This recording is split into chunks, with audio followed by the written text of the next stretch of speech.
Thrissur medical കോളേജിൽ ഒരു മാസമായി ഹൃദയ ശസ്ത്രക്രിയ നിലച്ച അവസ്ഥയിലാണ്.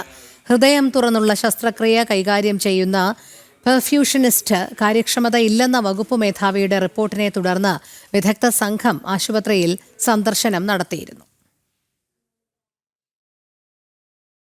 തൃശൂർ മെഡിക്കൽ കോളേജിൽ ഈയിടയ്ക്ക് നടത്തിയ ശസ്ത്രക്രിയയ്ക്ക് ശേഷം 2 രോഗികൾ മരിച്ചിരുന്നു. പിന്നാലെ ഹൃദയ ശസ്ത്രക്രിയയിൽ നിർണായക പങ്ക് വഹിക്കുന്ന പെർഫ്യൂഷനിസ്റ്റിന് കാര്യക്ഷമതയില്ലെന്ന് വകുപ്പ് മേധാവി കണ്ടെത്തി റിപ്പോർട്ട് സമർപ്പിക്കുകയും ചെയ്തു. ഹൃദയം തുറന്നുള്ള ശസ്ത്രക്രിയ നടത്തുമ്പോൾ കാർഡിയോ പൾമണറി ബൈപ്പാസ് മെഷീൻ പ്രവർത്തിക്കുന്ന വിദഗ്ധനാണ് പെർഫ്യൂഷനിസ്റ്റ്. ഇവർക്ക് എന്തെങ്കിലും വീഴ്ച സംഭവിച്ചാൽ രോഗികൾക്ക് മരണം വരെ സംഭവിക്കാം. ഇതോടെ കഴിഞ്ഞ ഒരു മാസമായി തൃശൂർ മെഡിക്കൽ കോളേജിൽ ഹൃദയ ശസ്ത്രക്രിയ നിലച്ച അവസ്ഥയിലാണ്. നിലവിൽ 50 പേർക്കാണ് ശസ്ത്രക്രിയയ്ക്ക് വേണ്ടി ഡേറ്റ് ആശുപത്രിയിൽ നിന്നും നിശ്ചയിച്ച് നൽകിയിട്ടുള്ളത്. ഇതിൽ 8 രോഗികൾക്ക് ശസ്ത്രക്രിയയ്ക്ക് വേണ്ടി നിശ്ചയിച്ചിരുന്ന ഡേറ്റ് ഇതിനോടകം കഴിഞ്ഞു. നെഞ്ചുരോഗവുമായി ബന്ധപ്പെട്ട് ആശുപത്രിയിലെത്തുന്നവരെ നിലവിൽ കോട്ടയം, കോഴിക്കോട് മെഡിക്കൽ കോളേജിലേക്കാണ് തൃശൂരിൽ നിന്നും അയക്കുന്നത്.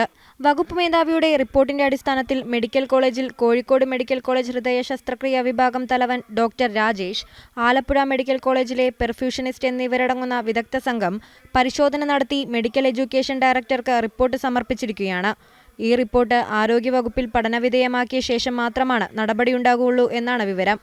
ജനം, തൃശൂർ.